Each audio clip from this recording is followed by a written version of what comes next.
All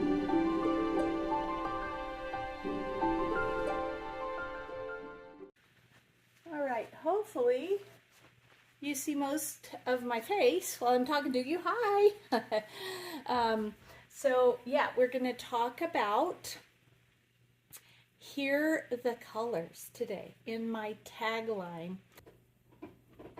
Hey everyone, Esther L. Jones here, and I have the camera turned around just because I want to give you a quick overview glimpse of my studio and what we're going to be working on today.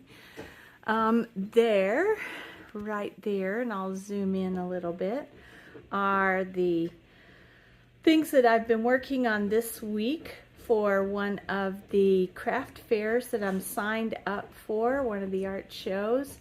And then there is my clay working area. And then some of you are going to recognize this because that is a piece we're going to work on today and that we worked on 2 weeks ago. Typically this area right here is my painting area, but it also gets double use whenever I'm working on clay. And then this week I actually painted this piece, and honestly you can't see it as well in this image, but I'm super proud of it. It's really pretty. Okay, let's take a quick walk over to the studio. All right, hopefully you see most of my face while I'm talking to you. Hi! So yeah, we're going to talk about Hear the Colors today in my tagline. Last week we addressed See the Music. And so today we're going to talk about Hear the Colors. And I can't wait to share with you while I'm working with a bunch of color here.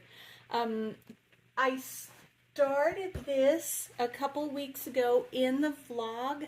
And so today we're going to work on a little bit more. Probably won't finish, but that's okay. We will just go forward with it, remembering that this is intuitive painting, so I don't have a plan. I will say that I do know what I'm going to do next. Let me get the materials for that.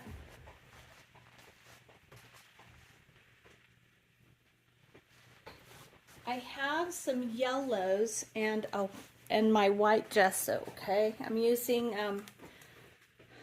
golden, just white gesso, all right, to lighten an area that I think will become quite the star. I'm hoping it'll become quite the star in this painting, and I have a fluorescent yellow.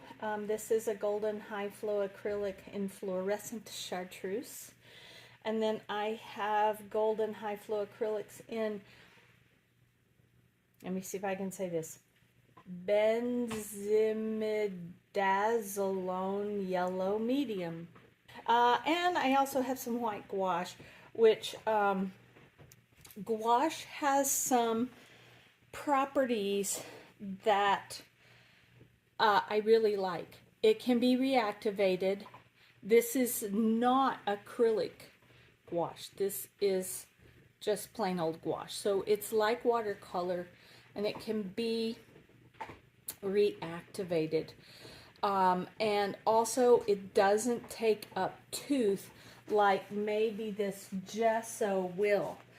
But as I want to really lighten up that area, I may end up with the gesso. So I have it all ready, and let's commence. And so we're talking kind of about words. I want to share with you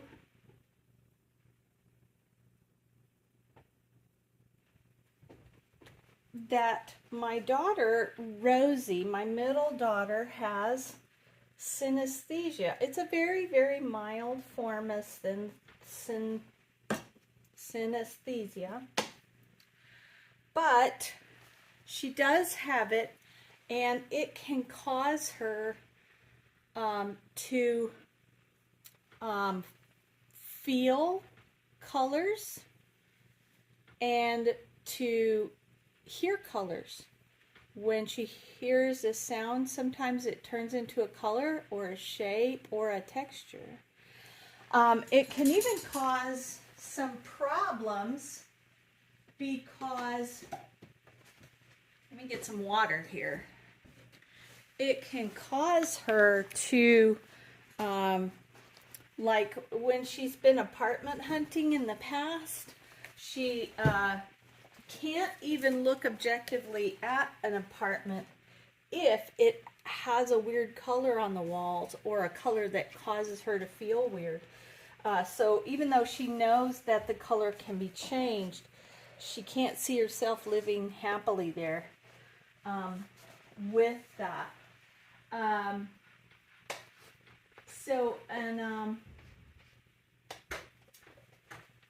I looked up synesthesia, and although I could tell by reading that her symptoms are very mild,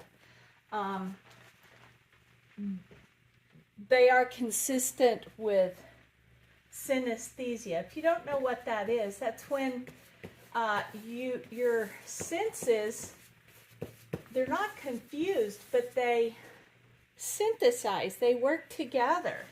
And so I'm going to try this squash first. Where'd it go? Here it is.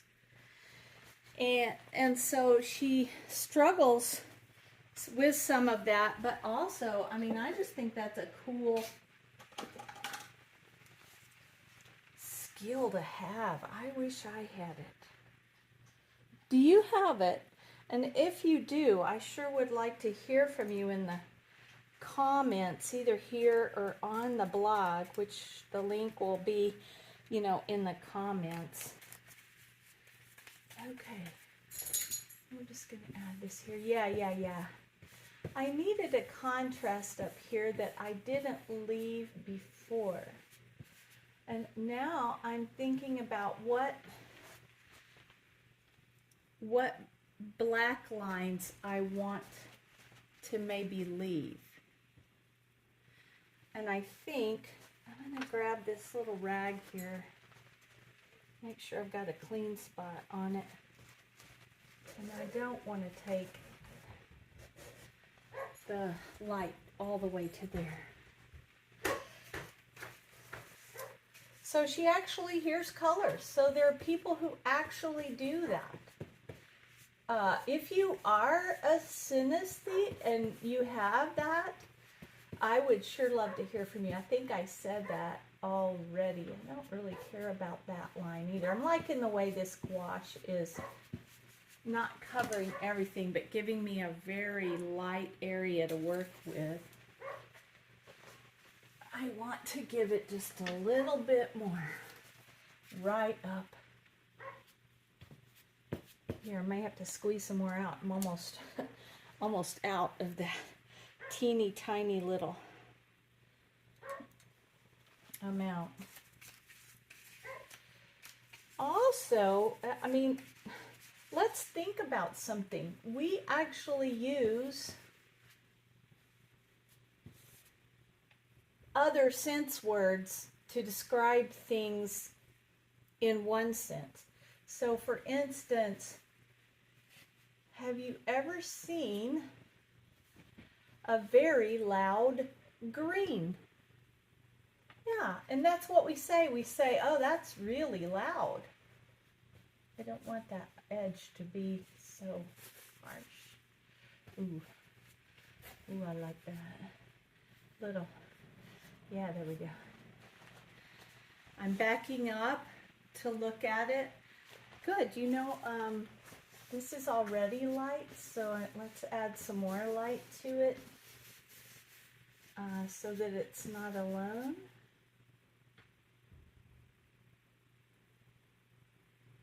And yeah, I'm liking this journey that the light color is taking us on. Do I want to connect that? I don't know. And you know what? It doesn't matter because I can do that with pastel later if I decide it needs to happen. Just like this weird little organic shape here.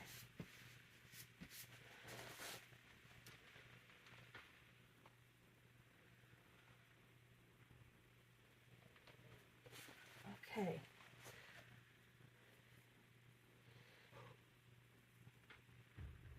What are some other ways that you have heard words used in a cross-sensory way?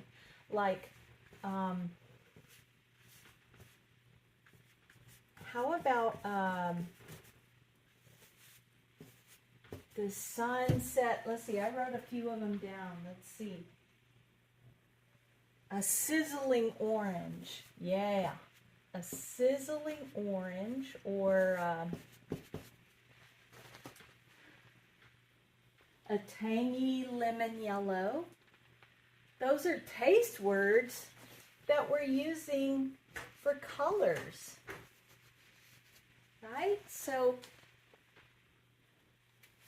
hearing colors, those are words we use a lot. Okay, I like that.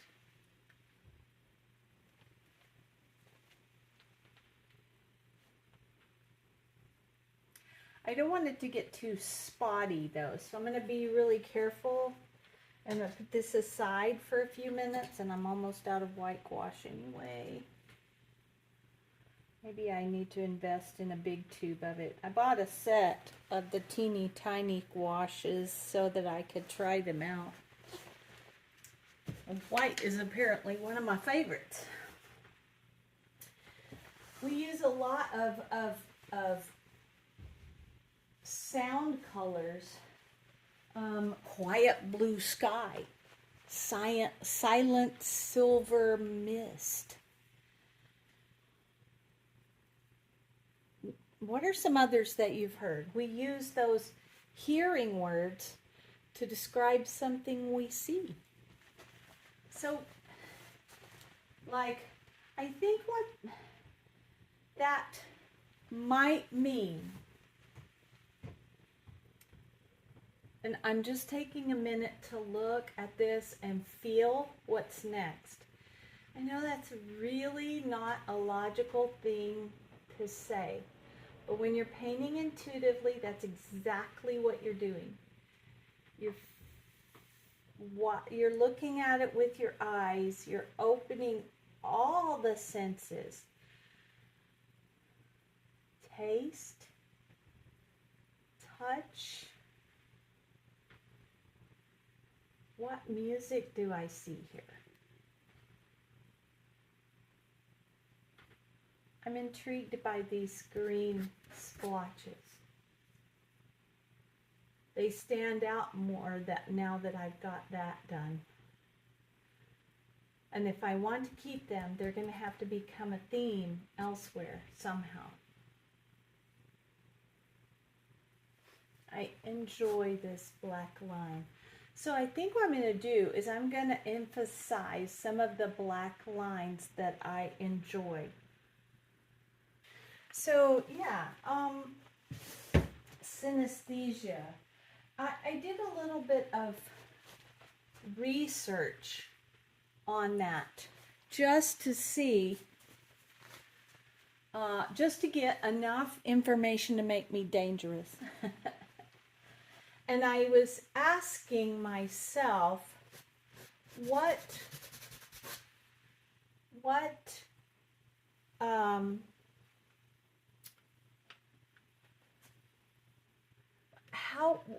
I wonder what our senses were like before the fall. What happened to the senses of Adam and Eve when death entered the world? We know that they saw themselves naked, perceived themselves as naked, which they hadn't done before, and they were ashamed. That's when shame entered the world too, by the way. There was none before that. No need for it.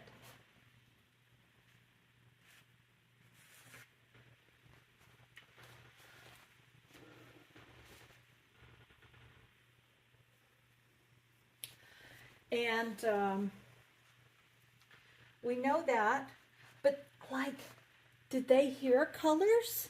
Did they see sounds? Did they taste textures? If they drank wine, did they think of boulders deep in the earth? That's one of the things that Rosie reports, is that there are some wines that make her feel like, that make her think of boulders deep in the earth. Isn't that intriguing? I think it's a special gift. I know that for some people it can be really intense and annoying, but I personally would love to have that. And is that a sense that Adam and Eve had? Did they have that synesthesia of all their senses? I just wonder about that. And in my little bit of research, I just have this feeling that those senses were meant to work together.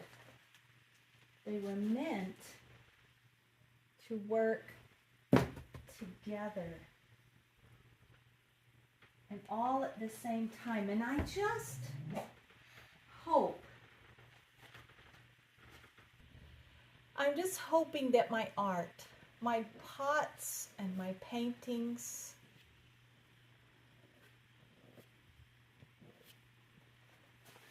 are something that brings people to look and experience in more than one sense.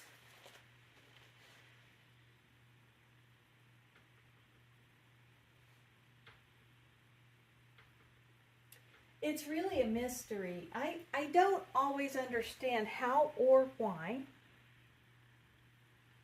my pieces get done. Now, that doesn't mean that I can't tell you exactly how I did it. You've been watching this. You could describe how I did this. All right, you can go back to the other video. I'll put a card up if I can figure out how, from last week, 2 weeks ago video, and see how this began. That's what I wanted to say. I could explain to you exactly how I did this. I'm looking for places where I actually see the color that I have in my hand. But that doesn't mean I know where a painting came from. I could tell you exactly, you can watch exactly how I do this. Whether I'm painting abstract or whether I'm painting something realistic, and I still can't tell you where that painting comes from. Okay? It's magic to me. When something appears on my easel that I love, sometimes I step back and go, I don't know how I did that. I don't know where that came from. It's all a mystery. There's so much that's a genuine, delightful, unsearchable mystery. And it enriches my life, and that's what I want for you too.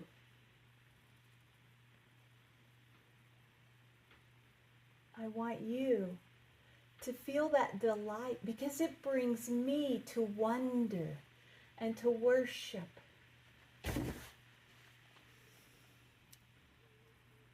The Creator who created all of this and knows so much more about it than do we. Let me finally say that I hope that my paintings and my pots motivate you to open up your other senses. I want my paintings and pottery to move you towards the Creator, His love, His creation, His wonderfulness, and to worship Him. That's what I want. And it's okay with me if, A, they don't do that, but you still like them.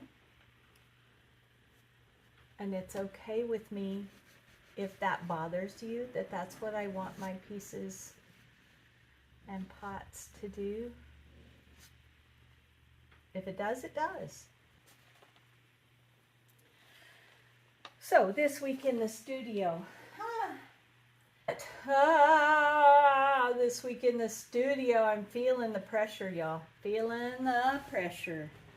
I have filled up my April, which means that right now, here in March, I got some serious work to do. Too dark. Some serious work to do. And I'm going to be super busy making things to get ready for those shows. And I have some requests lining up that are going to get pushed into May. So if you have requests or commissions that you're thinking about, it would be really good to get on the list now, because chances are they're going to get pushed even possibly into June because of all of this. And I have some that are already lined up. So if you don't get on the list now, you could get pushed way, way, way back. I'm just reminding you that this is not all I do. I do also teach music, and it is also a joy to me, which is why music figures in a lot of my art. And so that has to take up part of the time. I also care for my parents. I'm a caregiver for my parents, and while they don't need a lot of care, I'm here 24/7 to be on call for them. So that's something that has to be taken into consideration. And so I'm just not, don't ask me to do anything in April, okay? It's already cram-packed full, and there's Easter in there as well. So April's full. So if you have requests, get them in. Last Sunday was my birthday, and my oldest daughter, Lacey, and my youngest daughter, Lyric, treated me to a tea party at a tea house in Austin, Texas. It's hosted at Michelle's Patisserie, and it's called the Austin Tea House, I think, also. So they cater it, and they also sell some of the teas there. So I actually came home, thanks to a gift from one of my daughters, with some of the teas that we were able to sample while during our tea party. But here's something that you may not know. I am a diabetic. It's easily controlled with medication and diet, but I do have to watch things. And when I found out that I was doing this,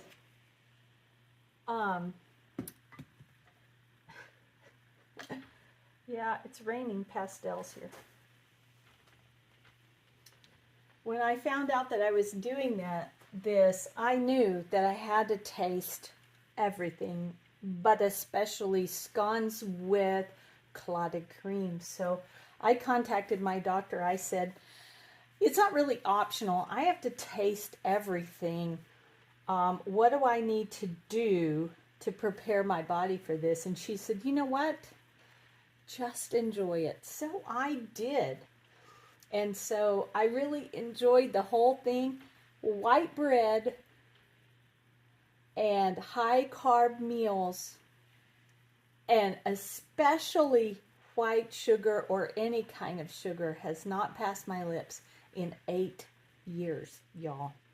And so I really enjoyed that once in a lifetime opportunity to eat those. So that's going to be a wonderful memory for a long time. And to have it with my girls, oh, we laughed and we had such a great time. So that's the energy that's propelling me now, is that wonderful time and having a great and enjoyable weekend. And now I'm going to be super busy, and I'm really looking forward to that too. All right, I'm sorry we didn't get any further than this, but that is kind of how it works whenever I'm doing intuitive painting. And I will be able to go faster when I'm not talking. So I may film myself finishing this and then do a voiceover so that I can concentrate and finish it, and then put another video up of that happening. All right, y'all. You know what I want for you. You know that I want you to see the colors, hear the colors, see the music, touch the magic, and awaken the wonder and worship of our Creator in your hearts. Godspeed. See you next week. Bye.